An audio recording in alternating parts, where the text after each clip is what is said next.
All right, everybody. Welcome in. Today we are welcoming four-time Stanley Cup champion, the embodiment of Detroit with Yes, grit, sir. Darren McCarty. Thank you, DMAC, for joining us today. Appreciate it. Honored to be here on the Ben and Mason show. Yes, sir. Yep. So whatever you guys are doing, it's nice to be here. Yeah. Doing a little bit of everything, so we appreciate it. Let me just preface this, right? Because we are recording this on a Wednesday evening of Game 5. Yeah.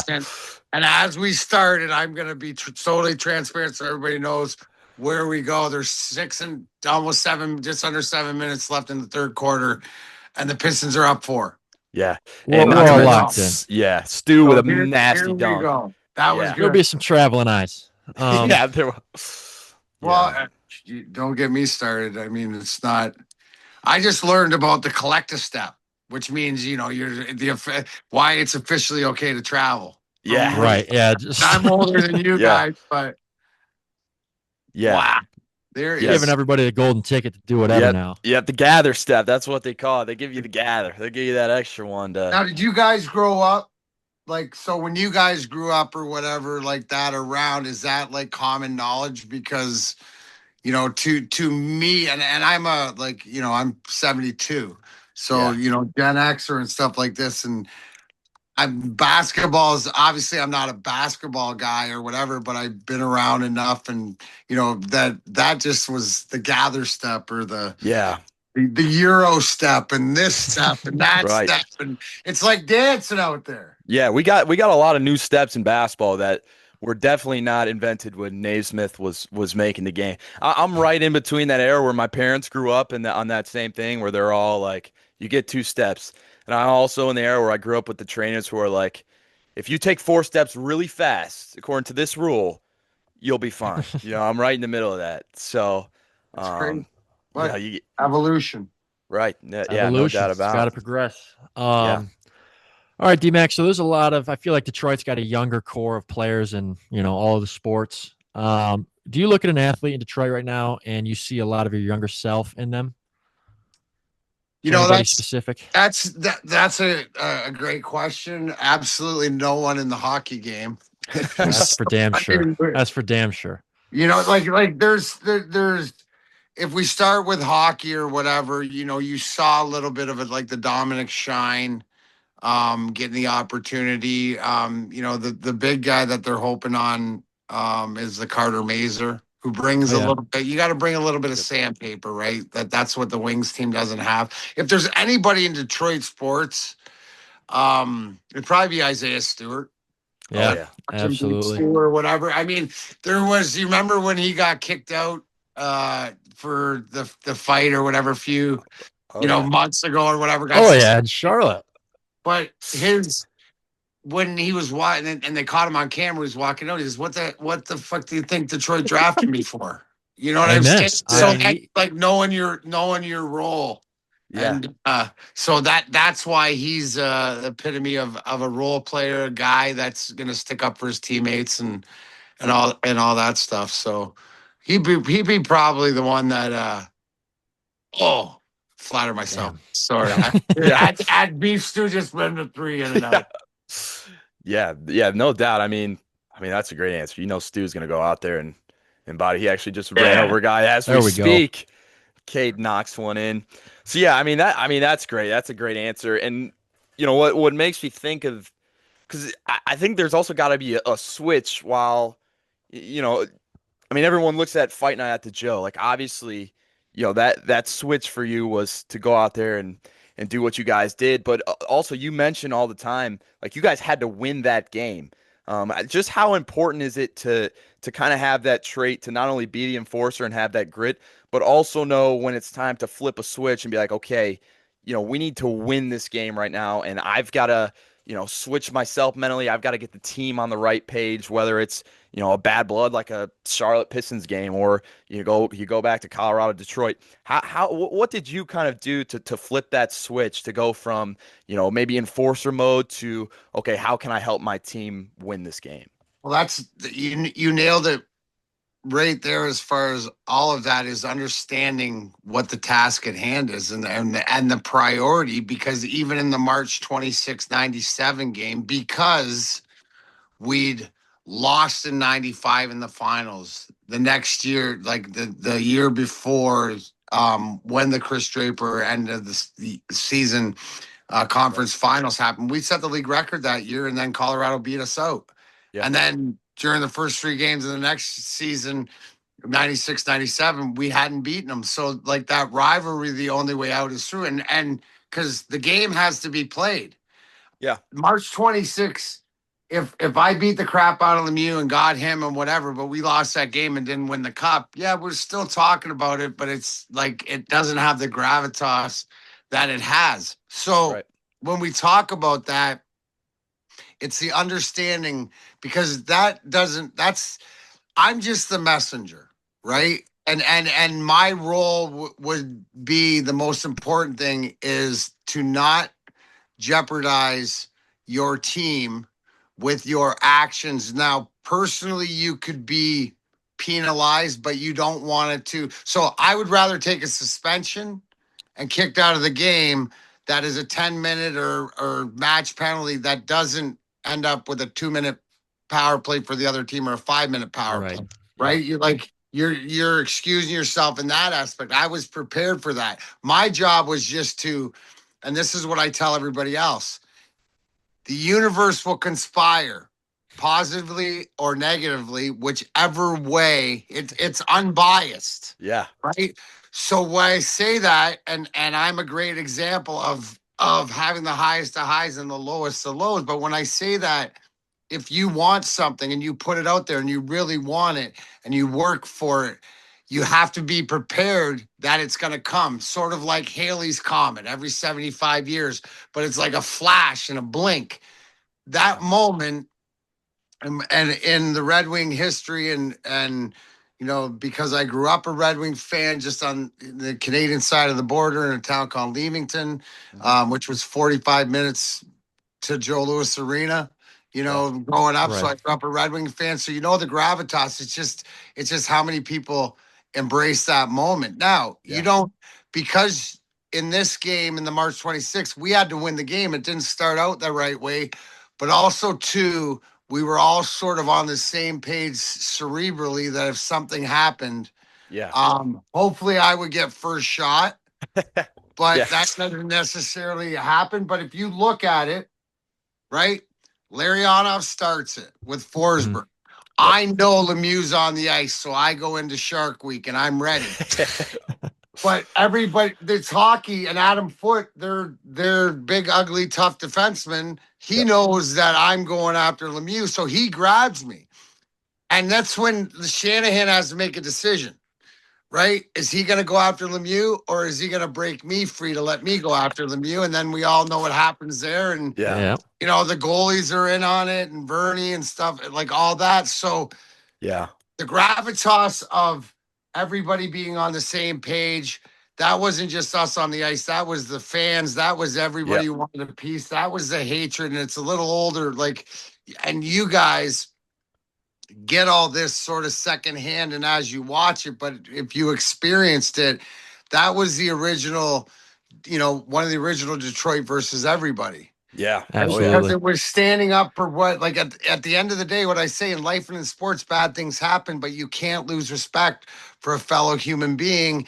Yeah. And in that instance, because Claude Lemieux did not apologize, this is the karma that was served to him. Now, I'm biased because I got to slay the dragon and I got the girl, meaning I scored. We went in overtime. Absolutely. I got to beat him up, and I scored the overtime goal, which to me is the ultimate mic drop. But again, the gravity of it is because of what it propelled us on to do. Not only, like, when I tell everybody, when I scored that goal behind the net, and I can still remember, right? It was a proverbial, oh my God, it's going to be all right. I don't know what it means, but it's going to be all right. And in that aspect, what we draw from that almost 30 years later is that's a moment we're looking for this rendition of the team. Now, it's not going to happen like that, but in the 2026 version, That's what they need. Because why? Because at the end of the day, for our Red Wing team, you couldn't say we were too soft. You couldn't say we were too European. You couldn't say anything. No. What you said was that was a band of brothers, and that the guy next to each other was more important than each one to themselves. And that's when you're ready to win. And that, when we look back on, that's why I call it Red Wing D-Day, just because I can explain before and after. Right. Yeah. Yeah, that's great. I mean, that embodies it perfectly. I think it helps flipping the switch when you've got a band of brothers. Like, it's easier to kind of flip the switch for the guy next to you to be like, hey, we got to lock in. Hey, we got to go get our get back, all that, But here's the irony, right? Yeah. And this is the one thing that made Scotty Bowman so great. Is that he was a better psychologist than he was a coach, and he was the greatest coach in hockey history, but he knew what buttons to press. But he also knew, like, for me, he had to let me know that not what I did to affect me or whatever else, because there's a sick sense in the addict in me that it doesn't matter when it's about me. But when you let me know that my actions affect drapes, affect malts, affect the guys in the room, then I'm like, no, I don't want that to happen, right? Because those are my guys, and I have to protect. To even the evolution, or I guess the cyclical end of a story is why, when I came back in 08, I had to get back in that locker room. It wasn't about me playing to be part of that cup team. It was to be in that locker room with my guys, because I know, right, from the Lidstroms and the Drapers and the Chellies to the Datsuks, the Zetterbergs, the Yuri Hoodlers, the young guys like the Helmers, all this other stuff. I had a great relationship and was able to know what my role was, and it's sort of being there for them, like, and it's, so at the end of the day, this doesn't just apply to sports, it applies to life. Know your role and own your role, right? That's the only thing that I did, is that I knew the role that I could play for this Red Wing team since I was 11 years old. Yeah. Right. And it's just going out and not letting anybody else. Now, everybody else can have the same ingredients, the same recipe or whatever, but I guarantee they can't do it the way that I do it. And anything, just like the way that you do it, the way that anybody else, that is your talent. So if you can find a role, own your role, you can also be a Darren McCarty of the Red Wings. Well put. Well put. Absolutely. Own your role. That's a great way to put it. And another thing that I hear you say all the time, you say you have to hate losing more than you love winning. That's one of my favorite quotes, and I don't think it can be preached enough. And just from an outside, you understand that, right, Mason? You understand what absolutely. I mean by that, and you guys are at the age, you know what? Like, losing has to be the worst hangover that you've ever had, which means the only way to not get a hangover if you're an addict is either continue drinking, which means continue winning, or stop that feeling by not going there, because you know how bad it is. We all love winning and the championships and the stories and all that, but it's about all the losing that we did and we stuck together that we talk about, and the perseverance.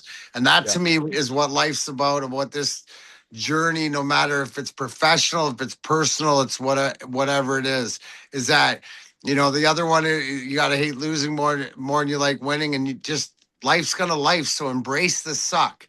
You can embrace the suck. You think I like getting punched in the face? No, but I would rather get punched in the face than Steve Yzerman, Nick Lidstrom, or Sergei Fedorov. And by the way, side note, if you want to make money, score goals. If you want to get the girls, get the scars. That's just a little DMAC tip out there. Yeah, all right. Great. I'm going to keep that one around. Just kidding. Hopefully, that's a good note. I'm not. My fiance's listening to this, but well, you already did. Yeah, that's true. You're locking it down. No, there you go. I mean, the work is different. Work has started, but you nailed down the work. What's your fiance's name? Rhea. Nice. Way to go. Shout out to Rhea. Good job, Rhea. Yeah. Too And I got kind. Too kind. I got to ask a question. So when you talk about hating losing, right? How maybe for whether it's an athlete, maybe it's someone in life, how do you kind of get away from, necessarily playing or living in the fear of losing where you're kind of on edge and you're anxious? What would you describe it as? Because obviously you don't want to fear losing to the point where you're kind of hesitant and all you're thinking about, oh, I don't want to lose. I don't want to lose. I don't lose. How do you kind of change it from more of a fear of losing to more of a drive toward winning, a drive toward success? Does that make sense? Kind of staying away from being anxious about losing that you're so caught up in yourself versus, hey, I hate losing this much. I need to do this, this, and this to get to the next level to succeed. Does that make sense? 100%. Here's the greatest, and I know in sports and I know in hockey, your best teacher is losing, or Yeah. your best teacher. Like, you're gonna continue to put yourself in that position, and you have to embrace how you feel. If it's a new situation, you're gonna have new feelings. Do you guys golf? Oh yeah. Absolutely. I Oh try. yeah. So you're okay. So whatever it is, doesn't matter what level you're at, right? Yeah. We all, and I'm a psychopath golfer, Yeah. right? But it's more or less the analogies of, I can shoot under par. I'm usually in the mid 70s, There you right? go. Oh yeah. But what happens, when you are even par or one under par above your head, getting down to like 15, 16, 17? Do Yeah. you embrace it like you're going to go lower? Or do you Yeah. embrace it like, oh my God, don't let the wheels fall off? Now, Right.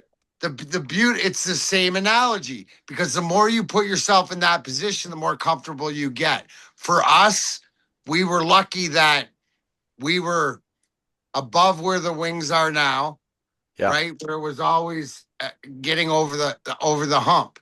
But Yeah. you got to continue to climb that mountain. You can't be afraid of failure, Right. right? Scotty Bowman hockey, Scotty life is, and I use this in life. I tell everybody, you're allowed to make mistakes. Yeah. Just don't make the same mistake twice. Absolutely. And a lot of it is like what you're talking about is one of the things that I preach in, what's worked for me is, and I use the analogy is, I knew who DMAC was when I was 6. Yeah. It took me 46 to realize who Darren was. Yeah. So the more comfortable you are with the person in the mirror, the more comfortable you are not being perfect, and just knowing that is like, Yeah. knowing that what is it, if we're using the golf analogy, is what's your miss. Mhm. When it comes down, when you get under pressure, what's the shot that might come up? So it's Yeah. just, so hockey's no different, sports is no different, life is no different, right? Yeah. It's you gotta, and I believe the more you put yourself in that position, the more comfortable you get, and just sort of, because again, it's you know what it really, Ben, that's a great question, because it tells you how much hard work you've put in to prepare yourself for that moment. Yeah. Right? For that moment. If you've done the work, then you're comfortable. Mhm. It's just like in school or whatever like that. If you Yeah. know the assignment and you know the work and you're interested in it, you'll probably get a good grade. Yeah. Because you No paid doubt. attention. If you don't give a shit about it and you haven't put in the word, and you studied for 3 hours on 4 Red Bulls and whatever like that, Yeah.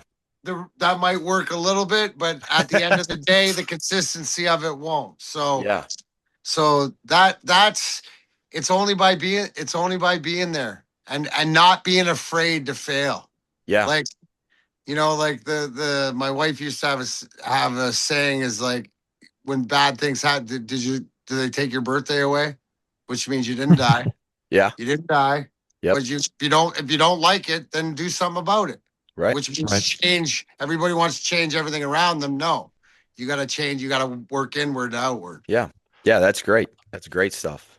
Do you think that could be tied into like the fear of losing or the fear of looking bad in front of people? Do you think that could be something that's going on with Jalen Duren right now? Because I mean, we're looking at somebody who's an all-star. He's looking, like a damn good center. He's looking like our Yeah. second best option, and he gets to the playoffs. Do you think this is mental?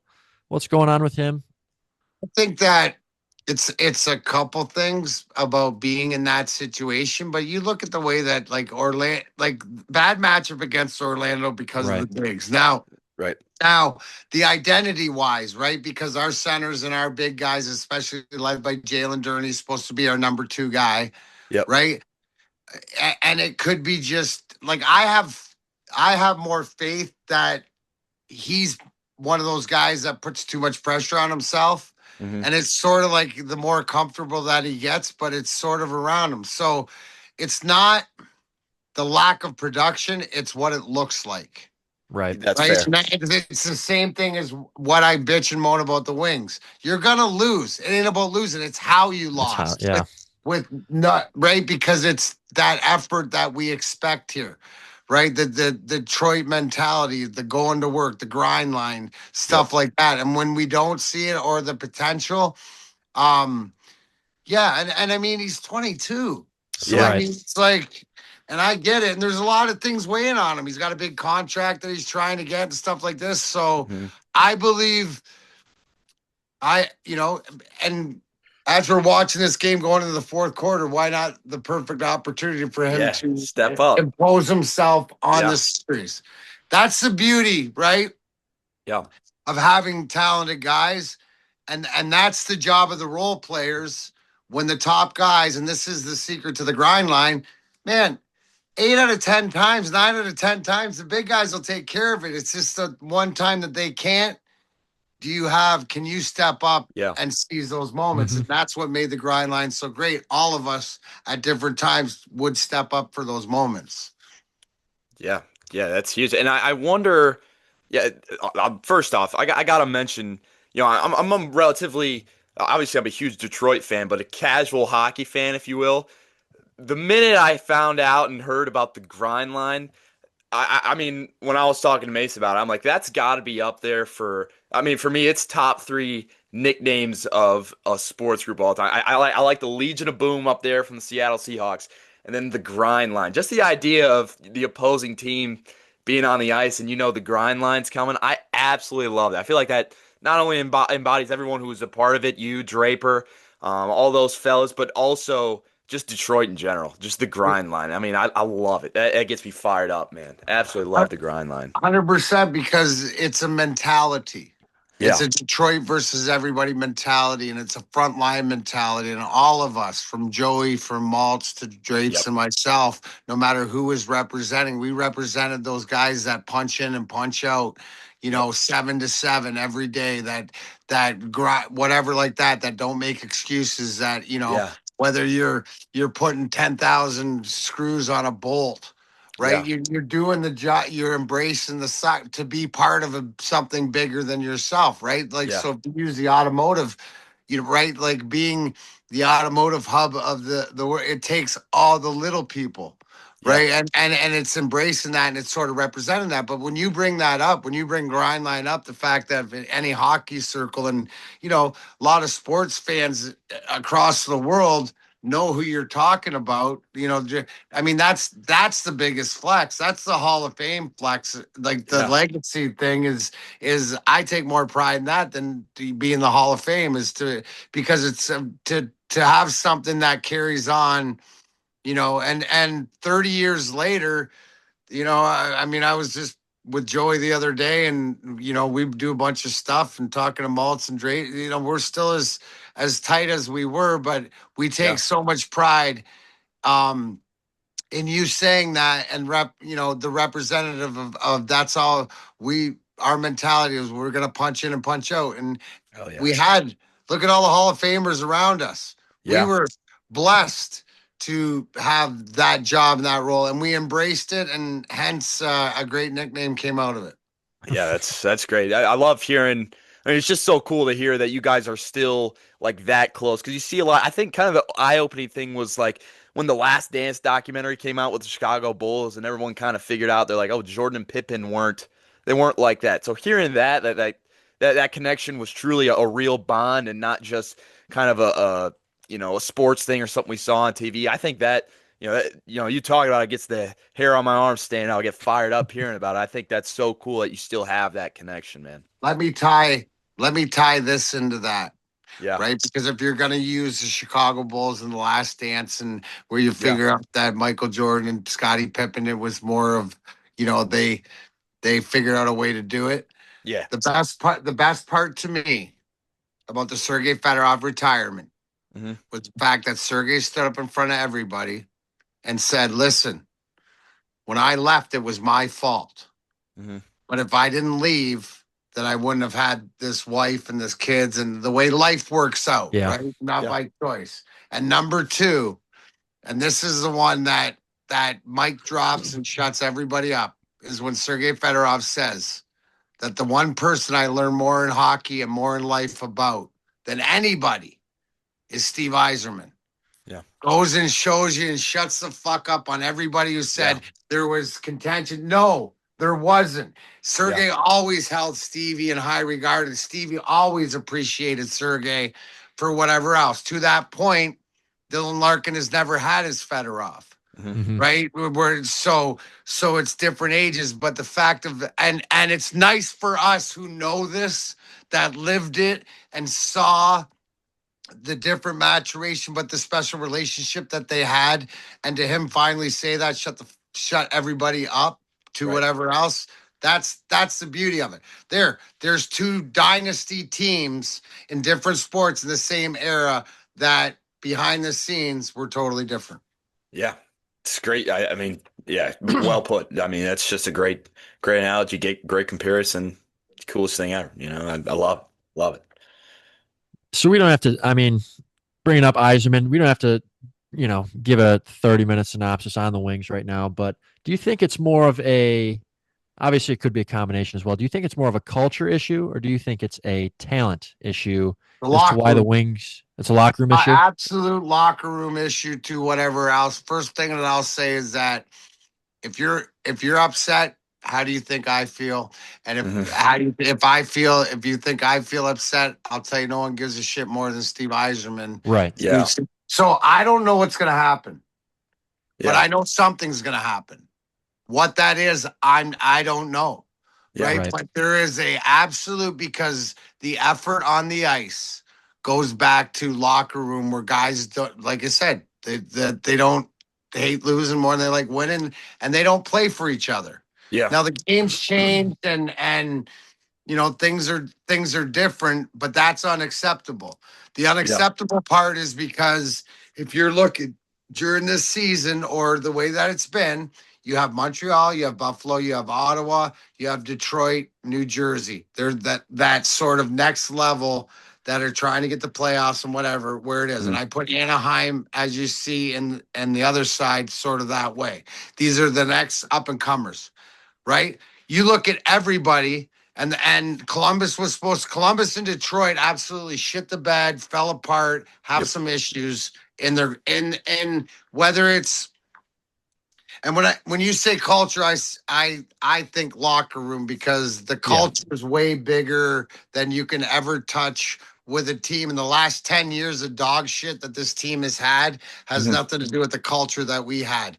What it has to do, with locker room. So whether it's assessment, whether it's this, whether it's that, whatever, they need some men. They need a man. They need you look at our locker rooms, we had men.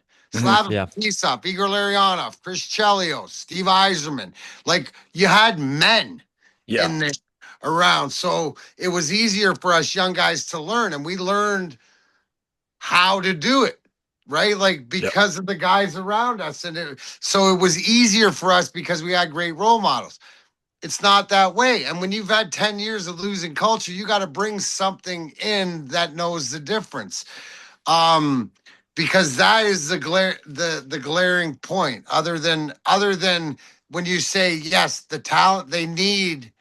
I like the Falk move. He's gonna be good but you need that Falk move. You need a forward. You need that 2C or that 1C, and let Dylan be 2C, and then he'd be the best second line centerman in the league. Yep. But just the frustration, and the guys who were supposed to do it that Steve Yzerman counted on haven't.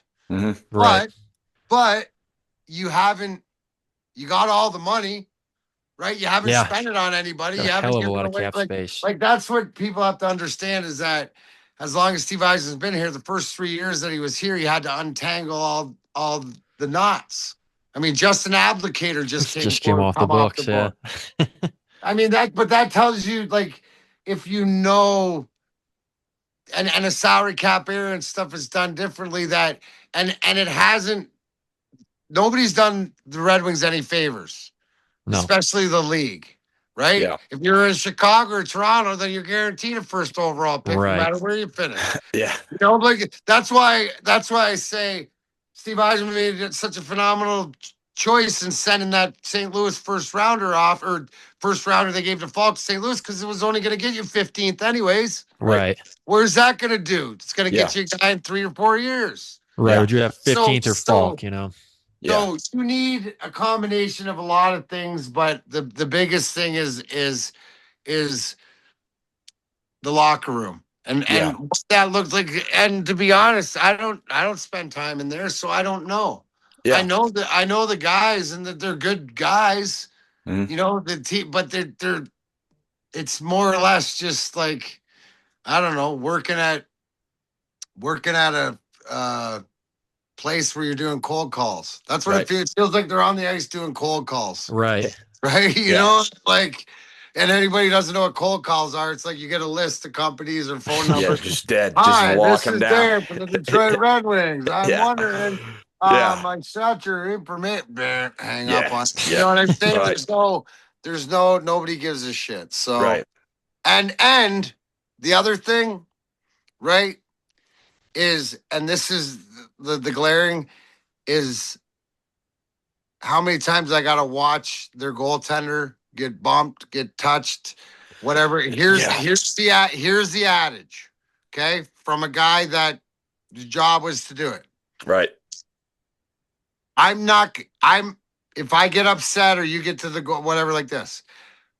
But the one red flag is if the goaltender gets upset, right? Which, I mean, somebody's in front, whatever, and he throws a punch or he pushes a guy or whatever, then this is a conversation that you and him can have in the shower after the game of, hey, Right. what was that about, dude? Because everybody should lose their shit.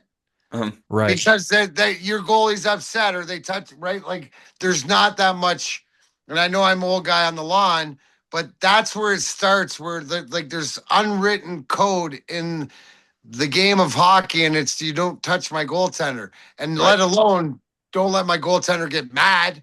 Mhm. Right.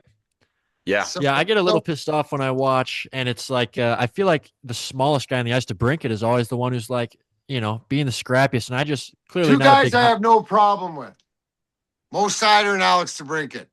yeah. everybody Those else- guys are Everybody scot-free. else, I got Yeah. something Yeah. with. Got some And, issues. and maybe not Lucas Raymond, because people don't understand he played most of the year with the second half of the year on one shoulder.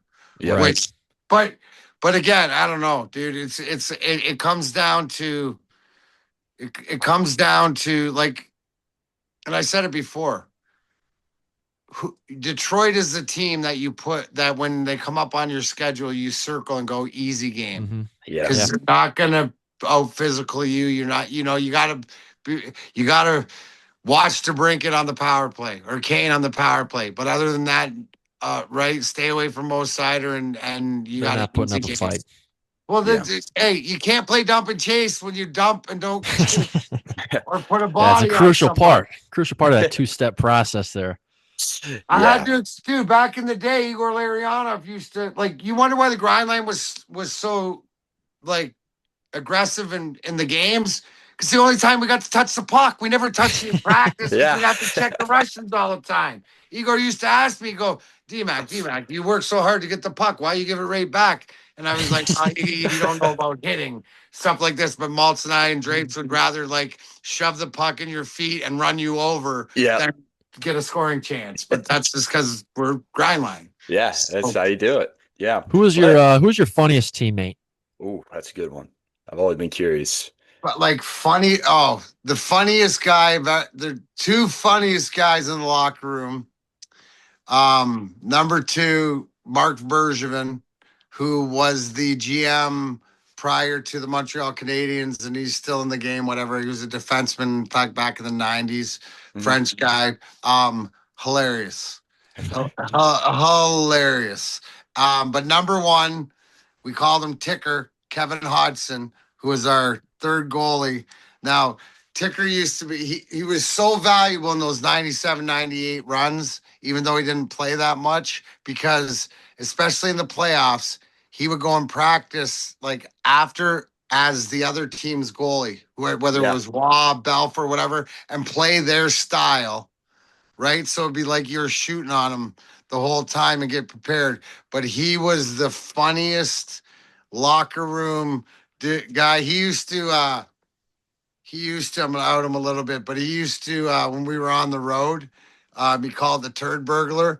But he'd get there early and he'd go lay a dump in one of the bathrooms and not white or not flush or whatever like this. So the next dude that comes in, turd burgled, and then he'd he'd set it up and jump out from like the shower or somebody, and he'd have a mask on. He'd be like, "You've been turd burgled," and he'd run off. And so like stupid locker room shit like that. But he was by far the funniest.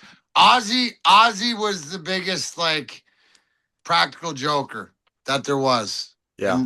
I mean, especially if he wasn't playing, look out because he was doing something. Yeah, I think that's so crucial. I think it's crucial to have that 100%. That balance. And that also brings me to another question. We talk about culture, and right, we want to improve that culture for Detroit.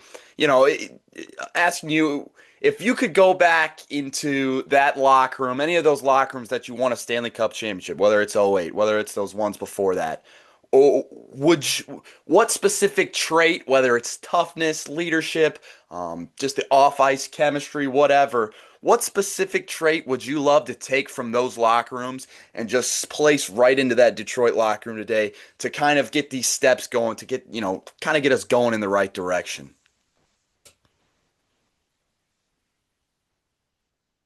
I think that's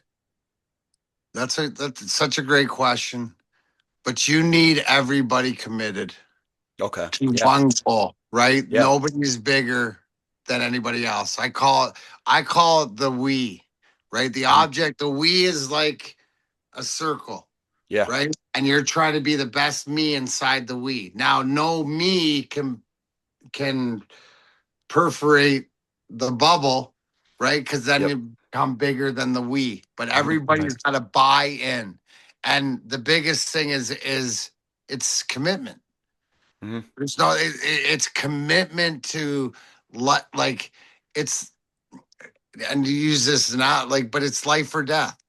Yeah, right. Like there's no tomorrow. It's not like the easy way and stuff like this. That the guy next to you is more important. What I would like is a commitment to that. I don't give a shit about what you think about yourself. Is that you won't let the guy next to you down. Love it. No matter what that means. Mm-hmm. And that is on every one of our championship teams or whatever. When it came down to it, like everybody was locked into the role that they had to play for the team to be successful. Yeah. Not what they think they need to do. They know exactly what they need to do. Yeah, love it. Little Rocky 3 quote there too. There is no tomorrow, baby. Just committed to today. Love it. Absolutely love it.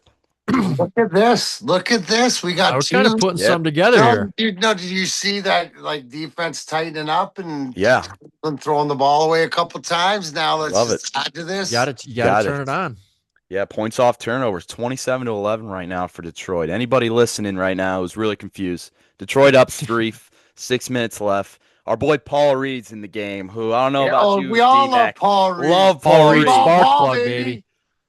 Get in there. Oh, gosh. Damn. But yeah, B-ball Paul, I think him and Stu, like you said, Stu earlier, I think even Paul for the short time he's been in Detroit with a rejection right there. Oh my God. Right on cue. Come on, don't let it. And then there's Paul. There we go. Look at Paul. I mean, Paul Reed, seriously. And I say, this guy's a spark plug. Come on, Dennis. Bang, baby, come on. Let's go. All right. Huge. Hey, people be watching this. People be watching this back on. Look at these losers. Pistons already won. Yeah, they're gonna be in their car really confused why 3 dudes are just yelling into the mic right now with no context. But yeah, I'll sneak another quick question in here. What was the place to go after a big game Ooh. back in the day? There was only one place to go back in the day after the game. If you've heard of the Post Bar in Detroit. Oh, you're joking. The Post Bar downtown, the old school beside Cobo Joe's to whatever. That is, put it this way. We started going there. My first year was 93, 94. So we started going there then. By the time we won the cup in 97, we won the cup in 97. By 98, I think there was 4 or 5 of them. Yeah. Now the original owners own the one in Plymouth, the Post Bar in Plymouth. Mm-hmm. Still go there, see Jen, see JT, see all the fam. But yeah, that's one of those things that when you bring up, you've been to the Post Bar, you were there back in the day. It's sort of like this pass. It changes the conversation. Now you got to understand, this is the 90s, before phones, before everything. There's no windows in this bar. Yeah. Just one long hallway with the left. Go down, like you could see all the way down to the cooler, right? Where it would be a free, but it was just, and it was packed. And we had so much fun. And the one thing this leads into is which made us so close, but it made everybody that worked for the Red Wings in the LC or Joe Louis Arena and stuff like this. You got to remember, a lot of us grew up together. So we'd be walking out at Joe Louis Arena, and you'd be looking at the ushers, you'd be looking at it going, see at the post, see at the post, see at the post. And we all, no matter what it was, it'd be somebody that would bartender, it'd be somebody that worked in the front office, whatever. We'd all end up there. And that builds that. That's exactly what I was going to say. Family Yeah. aspect or whatever like that. The biggest thing that we miss, and the difference between Joe Louis Arena was a rink. It was an ice rink. And if you grew up there, what do I mean? Sticky feet from beer and smell like piss. Right? Like that's the Joe Louis. Yeah. But LCA is an entertainment facility. As we see, we're watching the game right now. It's got basketball. It's got hockey, and now it's going to have women's hockey and concerts, all the that. Concerts, all the rest, and all the fights. So it's the different evolution where everybody's gone, but the Joe Louis Arena. So now when you go to LCA, the people that still work there, they're all spread out. Yeah. Before, and hockey players are superstitious, like playoff time, you'd walk in and the parking lot on the one end, you could go 2 ways. You go left or you go right to the locker room, and it would all swing around, right? But you go whichever way and say hi to Tina and Deb and you got to Paul and whatever like this, high fives and this. And you'd be through like 100 people by the time you got to the locker room, but everybody was in that. That was the best part. Man, I am a post connoisseur. I love that place. I'm down there probably a little too much, but there's no such thing as too much. Yeah. Well. Yeah, speaking of too much, we hope Pistons pour on an avalanche here of building off this 10-0 run here for the boys in blue right now. Hoping to dig into it. Feels like this should be a big growing up moment right here. Yeah. For this young core, lock it down, finish the game out. Oh my! Love it. Asar Thompson with the rejection. Oh, wow! Flies back.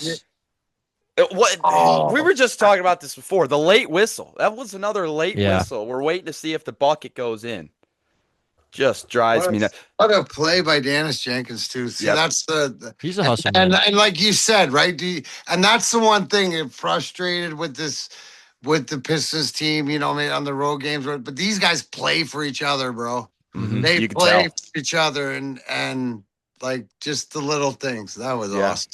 Yeah, you could tell that. I almost got a feel of that the early stretch in the season when Cade was dealing with the injury, Duran went out, Tobias went out. Those guys were still all on the bench. Everyone who got called up from the G League or guys who didn't really get minutes, I mean, you could just tell everyone was out there flying around. Cade's very active on the bench. He's up and clapping. A lot of the stars you see are kind of sitting at the end of the bench. Giant chains. The flashy clothes. Cade was sitting almost like a sixth coach on the bench, up helping guys, cheering for guys. Everyone was doing that. So I think early on in the year, that's when I kind of, I got pretty optimistic about the camaraderie. Feels like they just play as a unit. They're probably the best overall unit in the league. Get out of here. Yeah, that was bullshit. But yeah, Mason, yeah, that camaraderie. I agree with you. The way they move as a unit, they fly around, they defend as a unit. And then the games we lose and we drop the ball, it's almost like you can see the visible drop off to, the lack of defensive effort or the lack of communication. You can just kind of tell. Well, So, I think you mentioned, like you said earlier, we're going to find right here, this could be like growing up process or whatever. Like it's the maturity of when you're finding it's like possession, right? It's the turnovers. It's the little things. It's getting rid of those. That's what maturity is, and what great teams eventually do is they get rid of those mistakes. yeah. Right. They get better. They get better. You see them make some mistakes, but they rebound from it. Come on, Unc. Come on. 4 on the shot clock. Unc pulls Turning back the clock today. He was. He's been turning it back all playoffs. Yeah, he has, man. Uncle T. Still a lot of talent. Speaking of talent, look at Paul, go ahead, Mason. Yeah, I was just saying, look at Paul. He's everywhere. Oh my! Come on, baby. Come on, Dennis. Yeah, huge, big run here. Talent-wise, so DMAC, my realm is more football, basketball. I grew up. That's what I played growing up. I'm much more familiar with kind of what separates good players from average players, great from good, elite from great. As a guy who played in the NHL and has played hockey for, your whole life, what separates an elite player in the NHL from the great or the good? Is it something skill-wise? Actually, I'd love to hear something skill-wise and something mentally that elite players you've been around or played against, something that they had skill-wise and mentally that just kind of separate them, and you saw them and you're like, okay, I can just tell this guy takes it to another level. Well, the best of the best, it's work ethic. Yep. It's the stuff you don't see. Mm-hmm. It's whether the stuff that you hear the Tom Brady's in their video work, right? Or it's conditioning. It was easy in our locker room because our greatest players were the hardest working. So as a young guy, you just follow them around. Yeah. Follow them around. If they're in the weight room, go in the weight room. Yeah. What are they doing? I don't know. They're picking that up. Go pick that up. Go do what they do. It's the things that they put in that make them great. Yeah. Right, to all of them. Now, like the old adage to play at the highest level of anything is you have to do something better than 99.9% of the rest of the people that do it. Mm-hmm. So you gotta have good direction, right? Like I got the secret when I was 16. My coach, Brian Drum, who I played junior B for, said, listen, if you want to make it to the NHL, you got to do something better than 99.9%. For you, it's going to be play physical. Yeah. I'm like, perfect. What do I need to do? And he said, so it was a really simple model is that the first year in any league, all you do is play physical, fight, establish yourself. As you continue to in practice and in the summer, work on your skills and work on your skating and do all that other stuff. That's non-negotiable. But when you're on the ice, you want to develop because you want to develop respect and you want to develop the room. And then you've established that and you get to work on your game and being around Hall of Fame guys every day at practice and doing that, you're going to get better. Like that, we made each other better in different ways, right? Yeah. Like, so, that's really the key or everything that I've seen. It's the work, you name a Hall of Famer that I played with. And I'll tell you like the special shit that they did behind the scenes, right? Like that's the elite are elite for a reason. Yes, they have talent or whatever, but they hone that talent. Yeah. And then when you have that work ethic, right? Then that's the difference where you've seen, and you guys have seen it. Yeah. You've grown up with guys that you're like, this guy has a talent to knock the dirt, the blocks off it, but he doesn't have the engine, doesn't have the desire, doesn't want to go above and beyond. Right. Like and I think that sometimes like that was always the knock that people had on Sergey is that it was so easy that like it looked so easy for him that it like sometimes he wasn't working. You Yeah. know, he wasn't working that. No, dude, that's not it. Or he didn't care. Right. And it's Right. but sometimes you run into that. But no, he worked his ass off too. I mean, like all those Russians and shit, whatever, they, you know, plyometrics and jumps and all the Yep. different old Russian things that they brought to us that incorporated. So Yeah. yeah, it was but the best of the best in anything, you know, there's a secret to it. Whether Right. the what they do, what they put into their body, how they, you know, like there's numerous stories. So everybody Yeah. has, it's whether you hear them or not. Yeah. Yeah. That plays perfect to what you said earlier about just knowing your role and excelling in it. Like you said, just be better. You know, I mean, I say just be better than 99.9% of the world at something. Obviously, that's difficult. But when you got a group of guys who are all doing their part, like you said, it plays perfectly to what you mentioned, just playing your role, which, you know, oddly enough, feel like the Pistons do a relatively good job of that. I feel like everyone's kind of got defined roles and they kind of do it. But yeah, I think that plays perfectly to what you were preaching earlier. You know your role, you've got a defined role, and you excel in it, and everyone's doing their job. Band of brothers. I feel like that takes you, you know, as far as you want to go. You know. Yeah. And at the end of the day, you gotta love what you do. Right. Come on, Paul Reed. Paul Reed. Every time Paul Reed. Oh, Oh my. shot Oh clock wow. Stop, All time. right. stop, stop, stop. So Oh, as we kind of get towards the end here, I saw you are opening a little wrestling joint over in right next to Brush Park. Can you kind of tell us about that? no, so I own Grind Time Wrestling, Hmm. Pro Wrestling and Academy, and been operating out of Centerline, Hmm. which is Yep. Warren area for last year.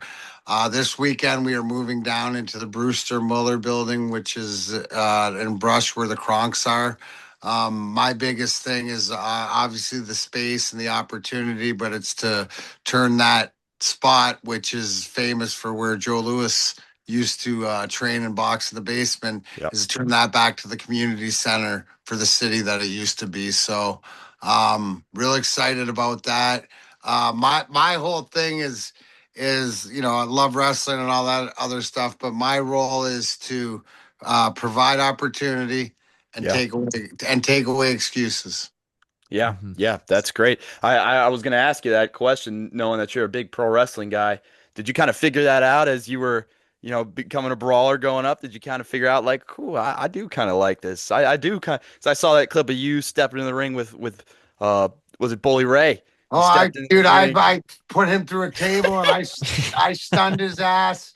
Yeah, you bet. No, I always been a fan and being around it and had, you know, opportunity where I've been in the ring Yeah, and I've had matches. Man, I've tagged with Tommy Dreamer and yeah, done all that stuff, and that's a lot of fun. But I think it was always just how could I be a positive? What's the best way to be a positive influence? yeah. You know, That's awesome. around and so the one thing is I spent last 5 years, you know, traveling, being on the road with a lot of different things, and I figured what my goal is I want to make Michigan wrestling just the product can get better, Yeah. right? And so again, the opportunities and all that stuff. We'll as we get down in there and established, we'll be starting a weekly grind time live Hell yeah. wrestling show.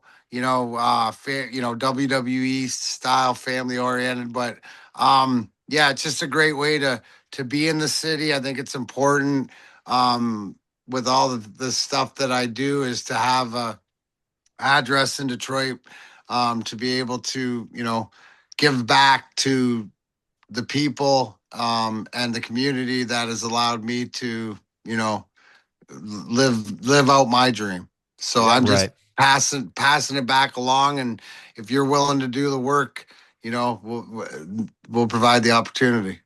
Yeah. Yeah. No, that's That's great. wonderful. Yeah, that's great. I mean, yeah, that's all. Love a little pro wrestling, like you said. The Bully Ray. As soon as I saw that clip, I was like, oh, that's got me fired up, man. You get the That's why tables out. So that's my favorite. Then I've also been put through a table on the outside by Devon. I broke 4 ribs. So yep, Ooh. that's you know what, tough. those you know what, 3D, they don't mess around. They don't. No, they walk it. They walk what they talk, man. They always have.